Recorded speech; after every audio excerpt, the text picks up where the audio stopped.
yo llevo 2 novelas en el mercado, tampoco puedo decir que tengo 40.000 o 20 novelas o 30 novelas o 18 novelas y eso me haya permitido o me permita tener un bagaje de experiencia a nivel literario y con eso puedo hacer ahora mismo lo que me dé la gana, ¿no? No creo que sea ahora mismo factible decir que soy un escritor completamente experimentado y que eso me permita variar y hacer lo que quiera, repito, ¿no? Pero sí es cierto que me apetecía muchísimo hacer algo que no tuviera nada que ver con el samurái desnudo. Y por otro lado, porque sí es cierto que me cuesta muchísimo hablar de mí mismo como un escritor de género. Es decir, no quiero ser un escritor de género, no me da la gana, no me apetece anquilosarme en un género que al mismo tiempo me convierta en un deudor de ese mismo género, ¿no? Me senté, me apetecía escribir una historia que no tuviera nada que ver, como digo, con el samurái desnudo y decidí escribir un libro que tiene que ver con el amor, ¿no? Simplemente. Esa fue la idea, ¿no?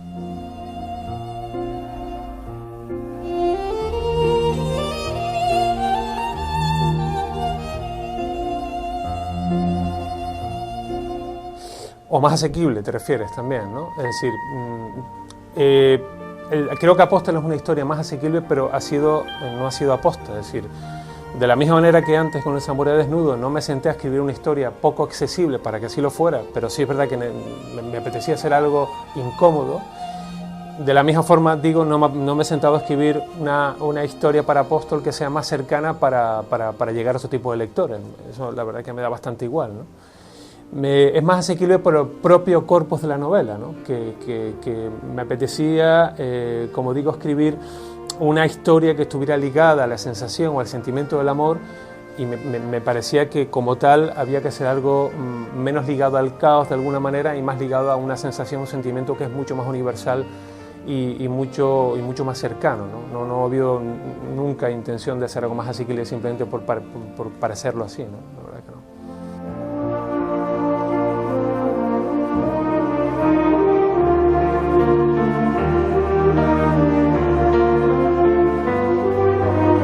Cortázar creo que era el que decía que todos los tiempos en literatura son al mismo tiempo. A mí eso de hacer una estructura que no está ligada a una sensación, como me gusta decir, temporal, que en el fondo el tiempo lo hemos inventado los humanos, ¿no? A mí, como suelo decir muchas veces, me resulta un juego, me resulta divertido, ¿no? Eso por un lado. Y luego he descubierto que hay una costumbre inconsciente por mi parte de facilitar de alguna manera al lector que pueda leer en el mismo capítulo historias que ya han pasado, un poco para mantenerte en vilo, ¿no? Para mantenerte alerta de lo que puede ocurrir posteriormente, ¿no? Pero básicamente, Manu, porque me resulta muy divertido jugar con el tiempo, ¿no?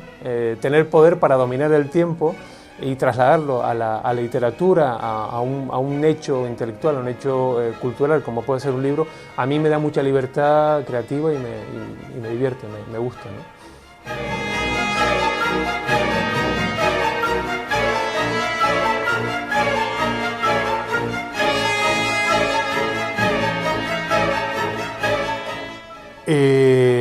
La historia del samurái en contraposición a Apóstol es una, digamos, la parte formal. En el samurái es mucho más directa, más teatral, más inmediata, ¿no? Buscaba esa sensación de estar viendo una película y estar escuchando un diálogo continuo que te permite al mismo tiempo estar muy ligado a una historia que va creciendo y está viva, ¿no? Cuando me senté a escribir Apóstol tenía clarísimo además que la literatura, digamos la propia semiótica de la novela, estuviera íntimamente ligada a la poesía. Para mí es una historia lírica y como tal me asaltó la idea de escribir un poema alargado, ¿no? Y creí simplemente que el lenguaje de Apóstol tenía que diferenciarse también del samurái desnudo, no solamente en lo que digo, sino cómo lo digo.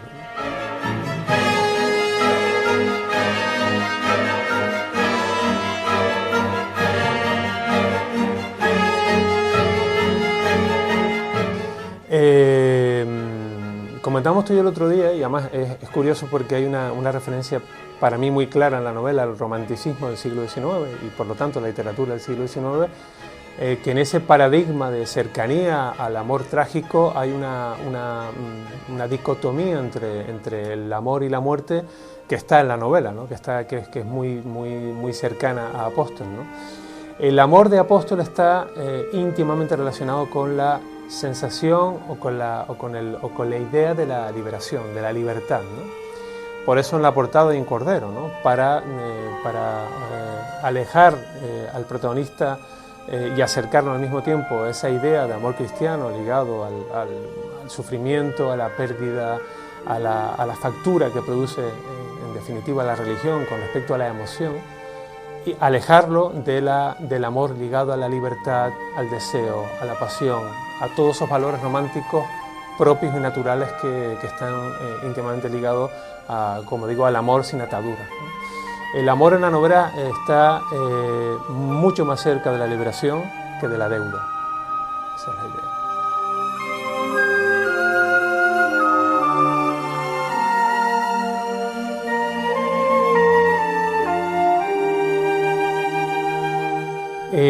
A mí me parece que la muerte, ya alejándome además de ideas budistas o de ideas orientales con respecto a esto, creo que en el fondo no deja de ser un principio de algo, ¿no? El final y el principio de algo. En el Samurái Desnudo la muerte física, emocional o metafórica era el final del principio de una historia nueva, de un mundo nuevo, ¿no? Para el protagonista, para Roy Colvin.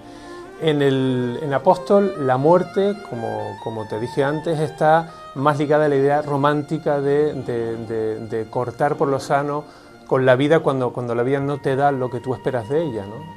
Esa idea de construcción al mismo tiempo y de deconstrucción casi cognitiva que tiene una relación directa con el hecho de hacer que tu vida sea mucho mejor de lo que es. En Apóstol, cuando no ocurre eso, cuando no ocurre lo que tú quieres, aparece la muerte, ¿no? La muerte en Apóstol no deja de ser también una idea romántica, una idea muy ligada al siglo XIX, ¿no? Que a mí me gusta tratar porque me parece que forma parte del día a día, ¿no? Y la muerte, como digo, no deja de ser una parte más de la vida, ¿no? Una parte más de lo que te ocurre día a día, ¿no?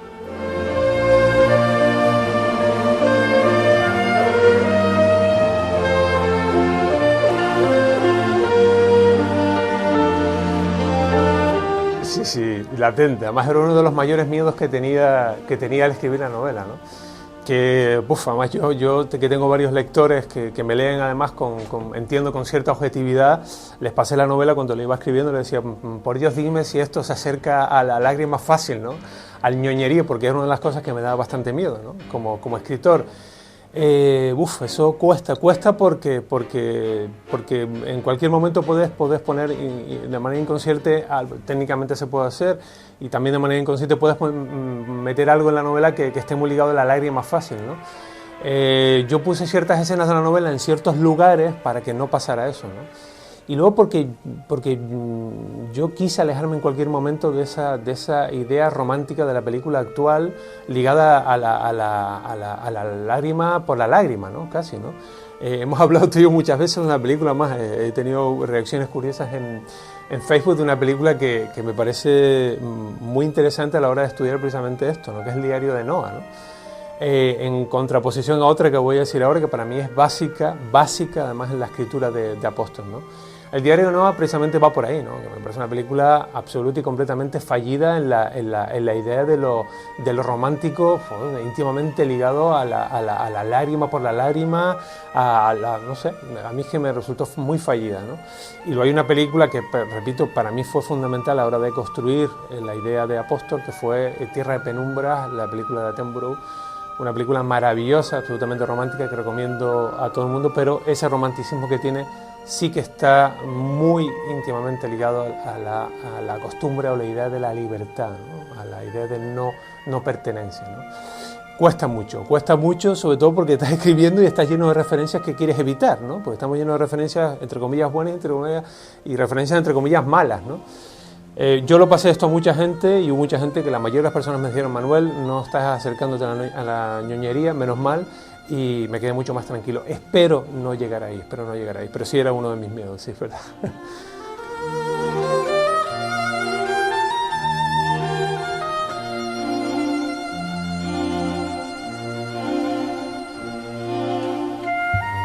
Hombre, cuando vas a dibujar la vestimenta con la que vistes al personaje, haces todo lo posible por desligarte o desvestirte, ¿no? O desnudarte de esa ropa, ¿no?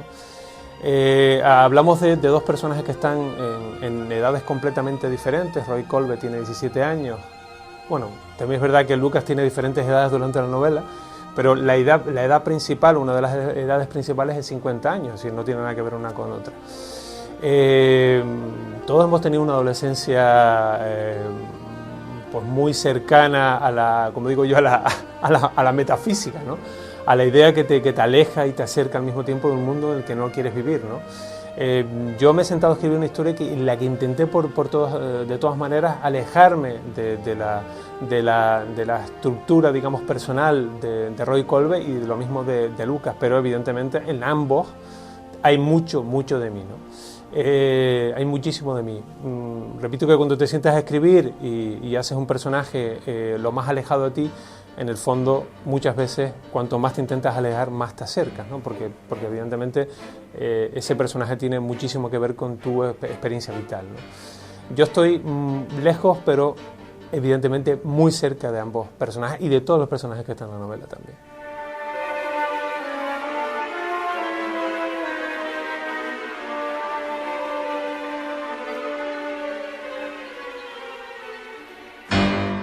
Esta tercera novela no iba a ser la tercera novela, de hecho yo llevaba escritas casi más de 100 páginas de lo que iba a ser la tercera novela, que se va a llamar Ruido de fondo. Un día me levanté por la mañana en esos cruces que me dan a mí, que suele pasar bastantes veces, y dije, no es el momento para esta novela.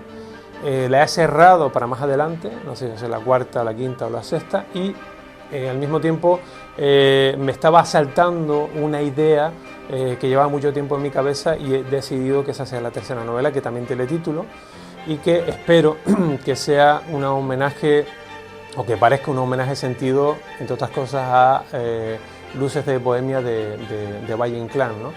Y al teatro español clásico, ¿no? Pues una historia también muy teatral, además que se basa en el teatro, los personajes están muy ligados al teatro, y espero, voy a hacer todo lo posible para que me salga una comedia, ¿no? Una historia muy ligada a la risa, ¿no? Ojalá que sí.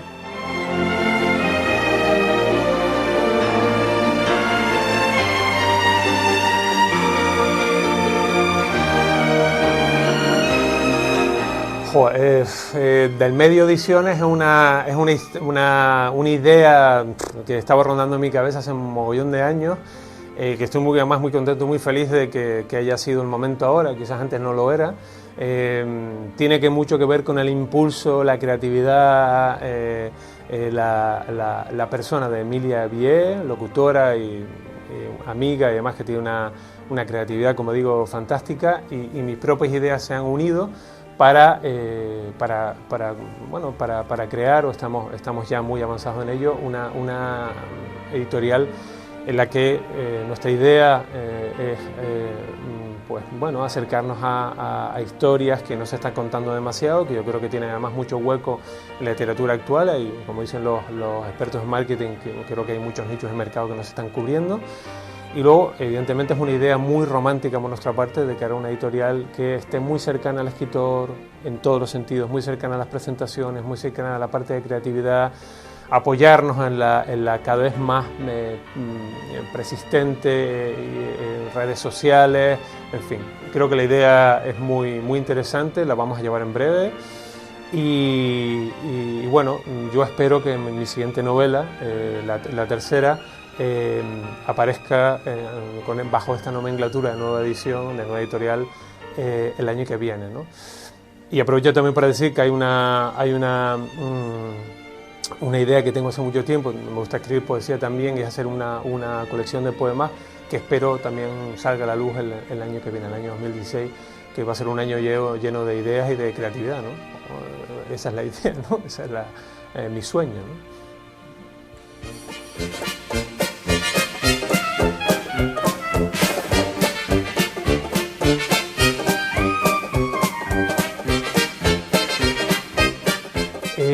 Yo no me imagino a mí mismo escribiendo sin leer, ¿no? Creo que decía Ernesto Sábato que no quería leer demasiado porque no quería ver herida su creatividad. Yo no estoy además, no solamente que estoy en desacuerdo, sino para mí la literatura como lector me parece un alimento de la construcción o de la arquitectura de la propia prosa, ¿no? La literatura en sí, como lector, esa parte de lector a mí me parece básica. Soy un lector de que, bueno, pues a veces me pongo incluso momentos para leer en la agenda, porque a veces no tengo tiempo para eso, me gusta leer por la noche, ¿no? Y soy uno, como digo yo, soy un lector de horario y un lector de agenda, ¿no? Para mí es básico leer, no solamente para escribir, sino porque creo que para fomentar la imaginación, leer otras historias imaginadas resulta maravilloso, ¿no?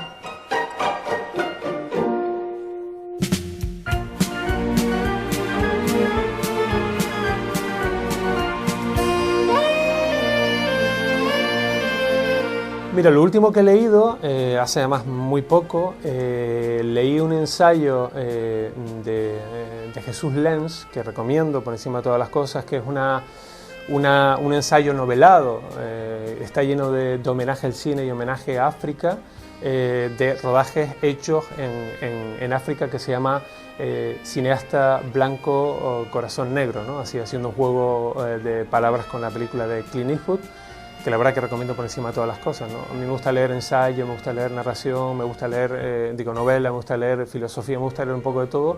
Esto cayó en mis manos también por recomendación de Emilia Vié y la verdad que me ha fascinado. Es un libro muy rápido de leer, en el sentido porque además te vas metiendo en la historia de una manera muy activa, está lleno de referencias a películas, a cine, a anécdotas, la verdad que está muy bien, lo recomiendo por encima de todas las cosas, porque a mí me ha divertido mucho, ¿no? Y seguramente empezaré a leer en breve un libro que compré ya hace algunas veces, que es un libro de Fuenquinos, el último libro de Fuenquinos, que además tengo muchas ganas de leer, un escritor fantástico.